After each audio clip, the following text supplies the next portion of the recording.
Nabi SAW pernah bersabda, ala inna sil'atallahi ghaliyah, ketahuilah barang dagangan Allah itu mahal. Hadis ini diriwayatkan oleh Imam Al-Hakim dan dinilai sahih menurut syarat-syarat dari Imam Bukhari dan Muslim. Allah itu punya barang dagangan, dan barang dagangan Allah itu mahal. Barang dagangan Allah itu apa? Adalah berupa agama yang terdiri dari akidah, ibadah dan akhlak, dan harga yang diminta oleh Allah untuk kita tukar itu adalah kita mendapatkan keselamatan dan kebaikan di dunia dan di akhirat. Saudara yang dirahmati Allah Subhanahu wa taala, maka jangan sembarangan kita mengatakan karena satu kasus, dua kasus, tiga kasus yang keluar dari lisan mulut seorang pendakwah yang tidak mengerti adab dan etika dalam berdakwah, lalu kita mengatakan penjual es lebih baik daripada penjual agama. Hati-hati dengan diksi ini. Atau yang jualan agama, jualan es teh lebih baik daripada jualan agama. Hati-hati dengan diksi ini. Betul, ada kekeliruan, tapi hati-hati kalau saudara mengatakan jualan agama, karena ini adalah hadis Nabi SAW, inna sil'atallahi ghaliyah. Allah itu punya barang dagangan. Siapa yang menjual dan mempromosikan, mengiklankan, memperkenalkan dan merinci barang dagangannya Allah, itulah tugas para dai, para pendakwah. Maka para dai, juru bicara dakwah, sebagai penyambung lidah dari Nabi kita Muhammad SAW untuk menyampaikan wahyu yang Allah turunkan kepada Nabi SAW untuk menata manusia ini, untuk meluruskan perilaku kehidupannya, akidahnya, ibadahnya, akhlaknya, agar dia mendapatkan keselamatan di dunia dan di akhirat. Maka setiap juru bicara dakwah ini, pendakwah ini harus hati-hati dalam menyampaikan dan menjual dagangan Allah Subhanahu wa taala. Memang dakwah itu jualan, Pak. Maka orang yang menjual, orang yang berdagang, dia harus amanah. Dia harus jujur menyampaikan apa isi dakwah dari Allah itu. Dia harus memikat dan menarik setiap calon pembeli dagangan dari Allah. Harus membuat objek dakwah, pendengar dakwah, audiens dakwah tertarik, terharu, menghayati, bahkan menangis, agar mereka takut kepada Allah Subhanahu wa taala, bukan malah menyebabkan orang tertawa terbahak-bahak. Tidak ada nilai adab di situ, tidak ada nilai pelajaran sama sekali. Dan kita seringkali menggunakan guyonan-guyonan itu dilegalkan atas nama dakwah. Nauzubillah min dzalik.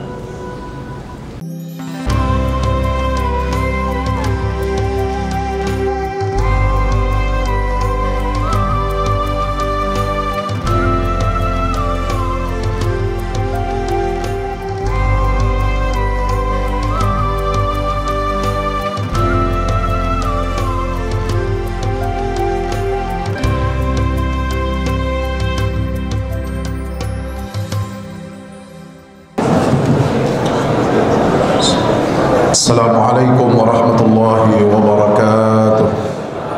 Alhamdulillahi ala taufiqihi wa ihsanih. Alhamdulillahi da'i ila ridwanih. Alhamdulillah nahmaduhu wa nasta'inuhu wa nastaghfiruhu wa nastahdi. Wa na'udzu billahi min shururi anfusina wa min sayyiati a'malina. Innahu man yahdihillahu fala mudilla lahu wa man yudlil fala hadiya lahu. Asyhadu an la ilaha illallah wahdahu la syarika lahu wa asyhadu anna Muhammadan abdullahi wa rasuluhu la nabiyya ba'dah. Allahumma salli wa sallim wa barik ala nabiyyina wa syafi'ina wa maulana Muhammadin wa ala alihi wa ashabihi wa man tabi'ahum bi ihsanin ila yaumil qiyamah. Ibadallah, usi nafsi wa iyyakum bi taqwallah. Ittaqullaha haqqa tuqatih wa la tamutunna illa wa antum muslimun. Hadirin jamaah Jumat yang insyaallah kita semua senantiasa dimuliakan dan dirahmati Allah taala. Mari kita meningkatkan ketakwaan kita kepada Allah Jalla Jalaluh. Karena ketakwaan kepada Allah adalah harga yang harus kita bayar,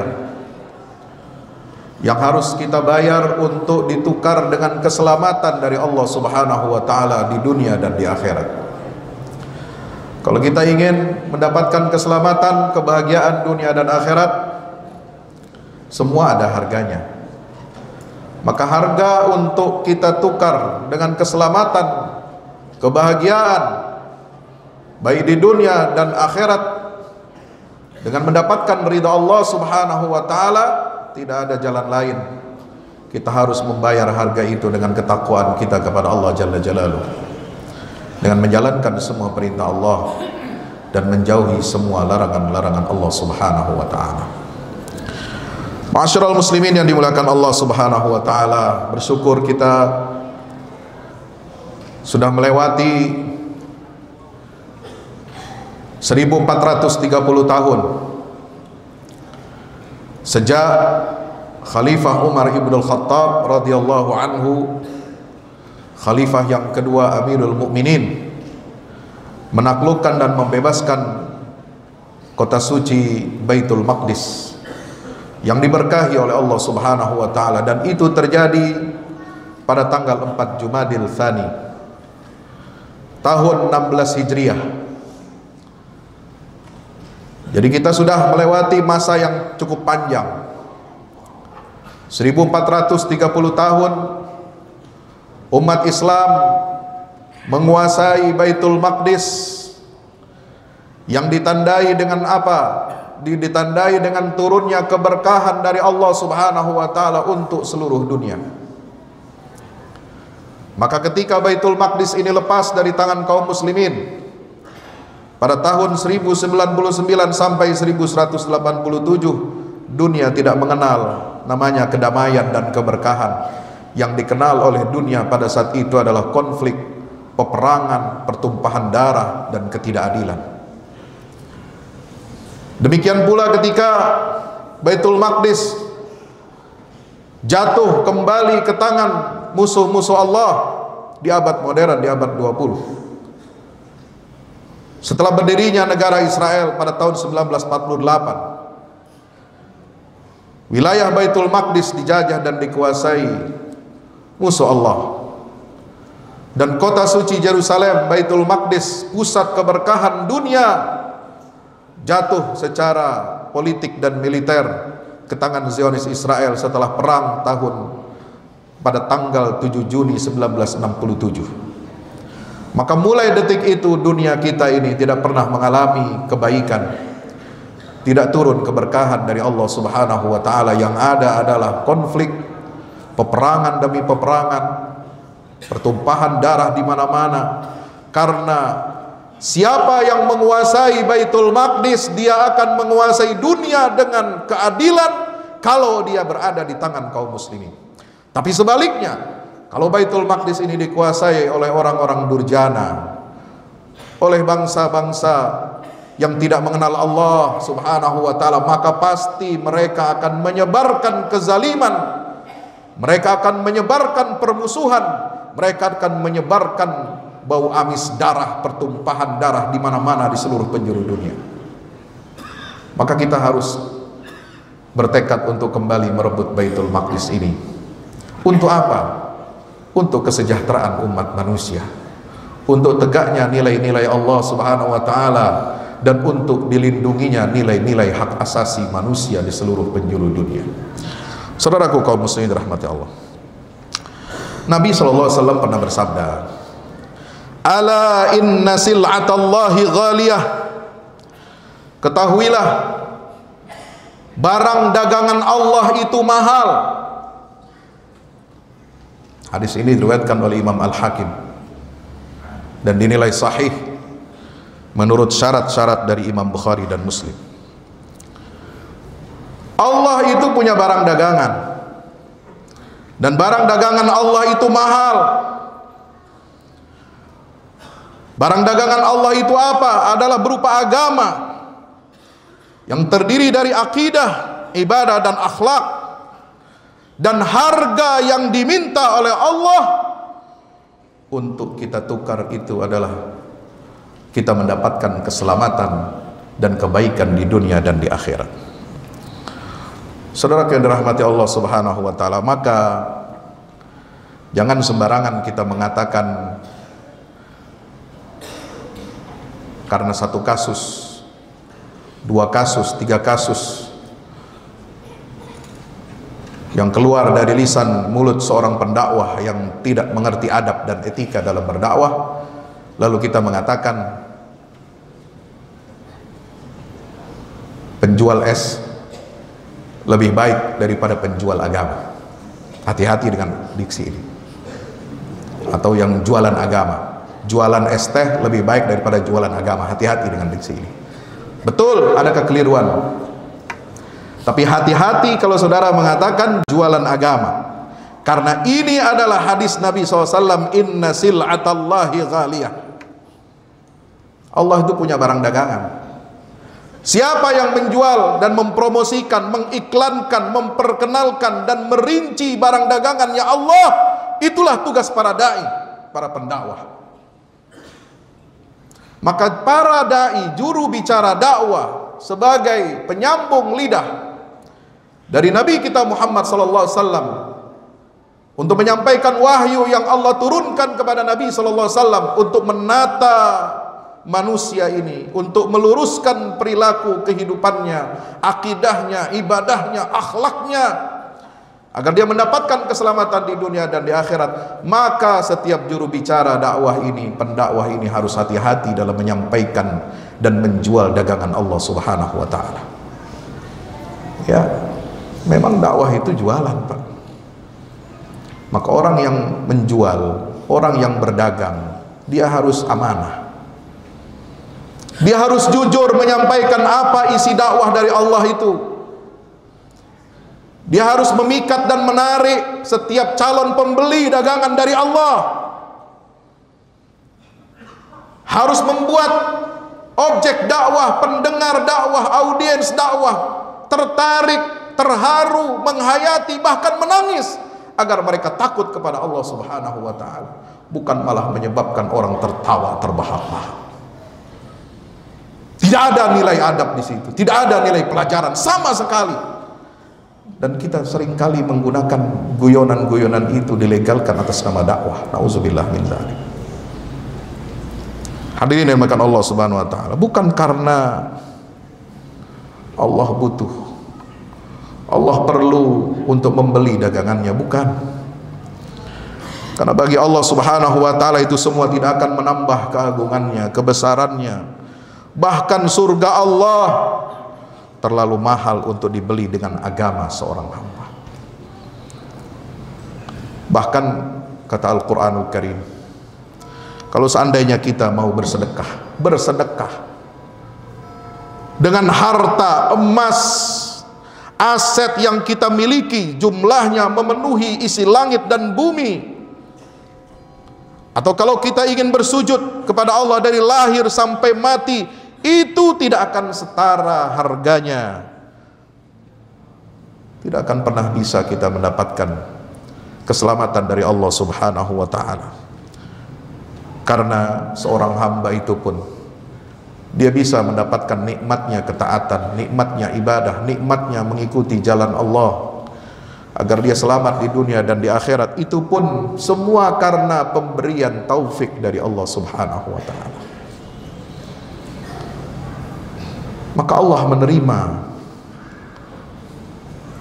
ketakwaan kita, menerima agama yang kita anut, agama yang kita hayati, agama yang kita amalkan ini sebagai harga semata-mata karena kasih sayang Allah Subhanahu wa ta'ala. Maka itu yang ditunjukkan oleh Nabi SAW dalam hadisnya. Tidak ada seorang pun yang masuk surga karena amalnya. Para sahabat bingung dan bertanya, termasuk engkau ya Rasulullah? Iya, termasuk saya. Kalau bukan karena rahmat Allah, nah inilah ketika kita menukar harga yang Allah tawarkan untuk kita tukar dengan keselamatan itu pun belum bisa cukup untuk bisa menghargai betapa pentingnya, betapa hebatnya agama Allah ini. Maka saudara yang dirahmati Allah Subhanahu wa ta'ala, agama Islam adalah jualan, dagangan yang harus dibeli oleh orang-orang yang beriman kepada Allah. harus dibeli oleh orang-orang yang percaya kepada Allah Subhanahu wa taala, bahwa Dia menyiapkan surga bagi siapa yang memiliki barang dagangan itu. Maka saudara yang dirahmati Allah taala, kalau ada sentimen dengan ungkapan jualan agama, maka kemungkinannya itu cuma ada dua. Barangnya palsu yang dijual itu, apakah itu akidah, ibadah, atau akhlak yang tidak asli, baru boleh kita mengatakan dia jualan agama. Atau memang yang sentimen itu tidak percaya kepada jualannya Allah, hati-hati, sehingga merasa dia masa bodoh, dia tidak mau untuk membeli agama Allah Subhanahu wa taala. Maka saudara yang dirahmati Allah, mari kita senantiasa menjadi orang yang bijak bestari, orang yang bijaksana dalam menyikapi semua fenomena-fenomena yang ada sementara ini. Maka kita himbau dari forum mimbar yang mulia ini agar senantiasa kita mengedepankan adab dan etika, dan setiap kaum mukminin, orang yang beriman, berhak untuk mengawasi. Jangan saudara kira setiap pendakwah itu maksum. Gak ada yang maksum. Kiai, ustadz, mubalik, khatib di mimbar, gak ada yang maksum kecuali Rasulullah SAW. Maka saudara boleh mengoreksi, saudara boleh mengawasi dan mengingatkan kami-kami ini yang mendedikasikan diri untuk berdakwah di jalan Allah Subhanahu wa taala. Itu hak saudara, dan itu adab yang harus ditampilkan oleh seorang muslim kepada muslim yang lainnya untuk saling memberikan nasihat, tawasau bil haq dan tawasau bis sabr. Karena adab dan etika dakwah ini harus dimulai dari apa? Dari niat yang ikhlas karena Allah. Innamal a'malu binniyat wa innama likulli imri'in ma nawa. Karena barang dagangan Allah ini sangat mahal, sangat mulia, maka tidak bisa kita menjual dagangan Allah ini dengan niat yang busuk. Niat ingin mencari dunia, niat ingin popularitas, niat ingin mencari kedudukan, apalagi niat untuk menukar dakwah itu dengan harga yang hina dan remeh untuk mendapatkan serpihan-serpihan dunia. Yang kedua, mari kita gunakan hikmah dan nasihat yang baik. Sebab Allah Subhanahu wa taala berfirman dalam surah An-Nahl ayat 125, "Ud'u ila sabili rabbika bil hikmati wal mau'izatil hasanah wajadilhum billati hiya ahsan." Serulah manusia kepada jalan Tuhanmu dengan hikmah dan pelajaran yang baik, serta bantahlah mereka dengan cara yang lebih baik. Yang berikutnya, yang ketiga, adab dan etika dalam berdakwah ini, jamaah yang dirahmati Allah, adalah menghormati dan menghargai orang lain. Setiap pendakwah harus menghindari hinaan dan celaan kepada orang-orang yang tidak sepaham atau yang belum mengerti, serta menghindari dakwah yang bisa menyebabkan polarisasi ataupun perpecahan. Karena itulah kita senantiasa diingatkan oleh Allah Subhanahu wa taala, kepada orang yang berbeda saja kita tidak boleh merendahkan dan menghina padahal dia memiliki dalil. Apalagi orang yang belum paham, orang yang awam, apalagi yang datang niatnya ke sana, ya mohon maaf, untuk mencari rezeki. Jangan kamu hardik, jangan dihardik orang mencari rezeki, jangan ditertawakan orang mencari rezeki yang halal. Kita harus bangga, kita harus tersenyum, kita harus bantu saudara-saudara kita ini, ya. Orang yang menjual es teh itu lebih baik daripada koruptor, lebih baik daripada maklar kasus yang hartanya disimpan di rumah sampai 1 triliun lebih. Dia mencari uang yang halal, walaupun cuma laku 7, yang harganya tidak seberapa, hanya untuk bisa memberikan makan dan nafkah kepada keluarganya, seorang istri dan 2 anaknya. Kita harus berempati kepada anak orang rakyat kecil. Kalau saudara tidak bisa membantu, saudara tidak bisa membeli, minimal saudara diam. Minimal saudara berikan senyum yang baik. Minimal saudara dalam hati doakan, ya Allah, bantu lariskan dagangan orang ini. Jangan malah mentertawakan.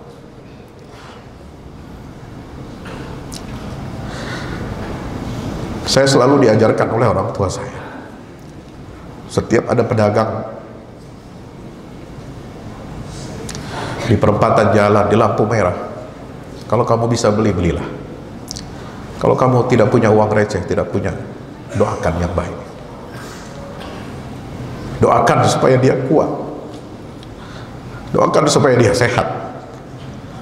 Doakan supaya dia bisa mendapatkan harta rezeki yang halal di hari itu untuk bisa menafkahi anggota keluarga. Itu ajaran orang tua saya.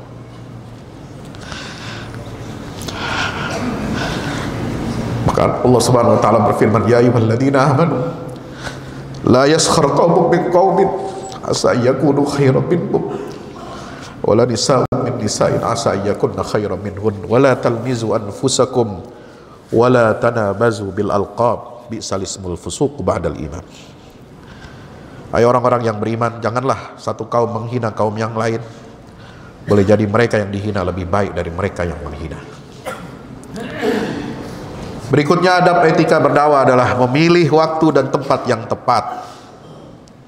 Ya, menyampaikan pesan dakwah ini kita harus mengerti situasi dan kondisi. Mengerti di mana saatnya orang ingin mendapatkan ketenangan dan kedamaian hati dan batinnya. Kita tempatkan tema sesuai dengan apa yang menjadi perhatian dari masyarakat luas. Sampaikan dengan hikmah, sampaikan dengan bijak. Bukan tidak boleh bercanda. Nabi SAW juga bercanda, tetapi candanya itu beradab. Tidak menyakiti dan tidak menggunakan kata-kata kasar dan kata-kata jorok. Jorok sekarang banyak pendakwah menggunakan kata-kata jorok itu. Dikira lucu apa? Dikira bagus apa didengar itu? Nanti bisa dicontoh oleh anak-anak kecil. Nanti bisa dicontoh oleh anak-anak yang masih di bawah umur. Bisa dijadikan candaan kemana-mana, dibuat konten, na'udzubillah, jadi dosa jariah itu. Apa pendakwah model seperti ini? Mari kita saling nasihat menasehati, sampaikan kebenaran itu dengan cara yang baik, dengan cara yang ihsan, tanpa menyakiti orang lain atau yang diasumsikan oleh masyarakat banyak itu adalah sebuah keburukan. Guyonan boleh, Gus Dur juga guyon, tapi Gus Dur itu guyonannya ilmiah, nggak sama dengan pendakwah-pendakwah zaman sekarang. Menjadi tauladan dalam perilaku ini juga penting ketika untuk beradab dan etika dalam berdakwah, karena ketauladanan itulah Allah senantiasa lekatkan kepada diri baginda Rasulullah sallallahu alaihi wasallam. Laqad kana lakum fi Rasulillahi uswatun hasanah. Nabi SAW adalah manusia pertama, pilihan Allah yang menjual dagangan Allah dengan sepenuh hati dan jiwanya. Segenap raga dan jiwanya dikorbankan untuk tegaknya agama Allah, barang dagangan Allah Subhanahu wa taala ini. Dan beliau menegakkan dakwah itu dengan apa? Keteladanan, contoh yang baik. Bagaimana dia menjadi suami yang baik, bagaimana menjadi pemimpin yang baik, bagaimana menjadi hakim yang baik, bagaimana menjadi pedagang yang baik, bagaimana menjadi seorang kawan yang baik. Semua ada dalam contoh kepribadian Nabi SAW. Dakwahlah di tengah manusia dengan akhlakmu, dengan tauladanmu, dan bukan hanya dengan ucapanmu. Yang ketujuh, mari kita menghindari ujaran kebencian dan fitnah. Ini juga sering terjadi. Fitnah disebarkan, kebencian-kebencian kepada kelompok-kelompok tertentu yang tanpa dasar. Maka kita harus menegakkan hujjah. Ya ayyuhalladzina amanu ijtanibu katsiran minadh-dhann inna ba'dadh-dhanni itsmun wa la tajassasu wa la yaghtab ba'dukum ba'dha ayuhibbu ahadukum ay ya'kula lahma akhihi maitan fakarihtum. Allah Ta'ala menyerukan kepada orang-orang yang beriman, apalagi kepada orang-orang yang berdakwah di jalannya. Jauhilah kebanyakan dari prasangka. Istanibu katsiran minadh-dhann. Banyak prasangka-prasangka kita yang tidak kita buktikan secara ilmiah, secara argumentatif, hanya asumsi-asumsi, hanya kabar-kabar buruk, lalu kemudian dikembang luaskan sehingga apa? Memakan korban banyak orang. Karena suudzon itu adalah dosa, dan jangan kita mencari-cari kesalahan orang lain. Wala yaghtab ba'dukum ba'dan wala tajassasu. Hadirin rahmati Allah Subhanahu wa taala, itulah sebagian adab dan etika kita dalam berdakwah. Ya, mudah-mudahan Allah Subhanahu wa taala jaga niat dan keikhlasan para dai, menjaga kelembutan hatinya, menjaga kerendahan hatinya, menjaga semua tingkah laku dan perilakunya. Karena tingkah laku dan perilaku seorang dai ibarat ikan yang ada di dalam akuarium. Dia transparan, dia bisa dilihat dalam kesehariannya, dan orang berhak menilai. Maka mari kita senantiasa bertakwa kepada Allah Subhanahu wa taala. Jauhkan diri kita dari segala hal-hal yang dapat mencitrakan buruk kepada agama Allah yang merupakan dagangan dan jualan Allah Subhanahu wa taala. Barakallahu li wa lakum fil Qur'anil azim. Wa nafa'ani wa iyyakum bima fihi minal ayati wa dzikril hakim. Fastaghfiru innahu huwal ghafurur rahim.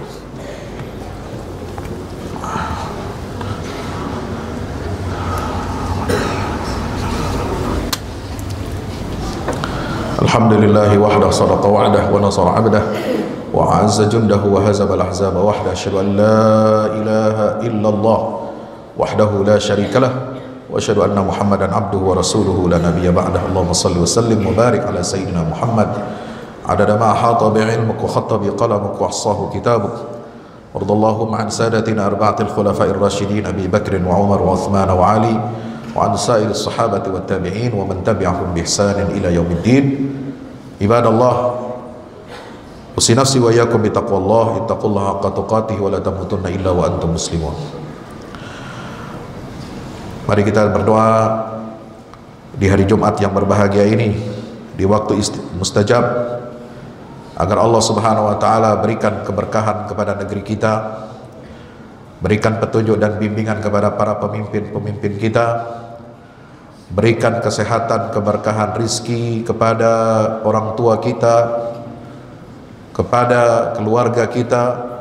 Mudah-mudahan Allah berikan bimbingan, taufik dan hidayah kepada anak-anak kita menjadi anak-anak yang saleh dan salihah, alim dan alimah, menjadi pejuang-pejuang di jalan agama Allah Subhanahu wa taala, yang menyebarkan agama ini dengan baik dan bisa merebut kembali Baitul Maqdis. Allahumma ighfir lana, Allahumma ighfir lil muslimin wal muslimat wal mu'minina wal mu'minat al ahya'i minhum wal amwat innaka sami'un qaribun mujibud da'awat. Allahumma a'izzal islam wal muslimin wa ali bi fadlika kalimatil haqqi ila yaumiddin. Allahumma ansur man nasara ad-din wa akhdhul man khadhala al muslimin. Allahumma arinal haqqa haqqan warzuqna ittiba'ah wa arinal batila batilan warzuqna ijtinabah. Rabbana zalamna anfusana wa illam taghfir lana wa tarhamna lakunanna minal khasirin. Rabbana la tuzigh qulubana ba'da idh hadaytana wa hab lana min ladunka rahmah innaka antal wahhab. Rabbana atina fid dunya hasanah wa fil akhirati hasanah wa qina adzaban nar wa adkhilnal jannata ma'al abrar ya aziz ya ghaffar ya rabbal alamin. Wa sallallahu ala nabiyyina Muhammadin wa ala alihi wa sahbihi wasallam walhamdulillahi rabbil alamin. Aqimis salat.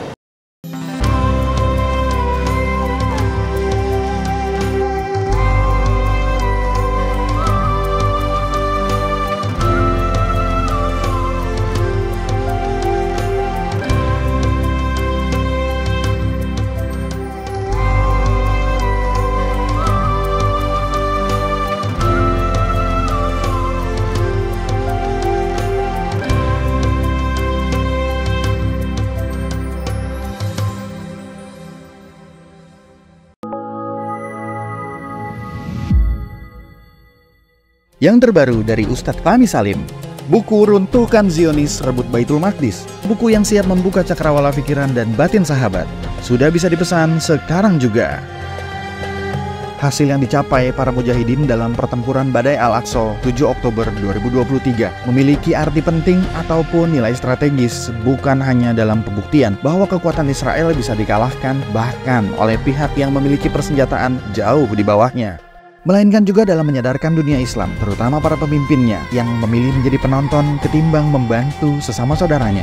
Buku ini adalah salah satu bentuk dukungan dan ikhtiar dengan niat berjuang bersama-sama dengan mujahid Palestina. Tak sekedar memberikan informasi, membeberkan fakta atau data kepada khalayak di Indonesia. Buku ini juga hadir untuk meluruskan tudingan bahkan fitnah terhadap para pejuang di sana. Betapapun kita berada jauh dari Al-Quds, melalui buku ini kita akan dapatkan bagaimana kita bisa memperoleh pahala yang sebanding dengan para pejuang di garda terdepan di negeri perlawanan Palestina. Dapatkan buku Runtuhkan Zionis Rebut Baitul Maqdis segera.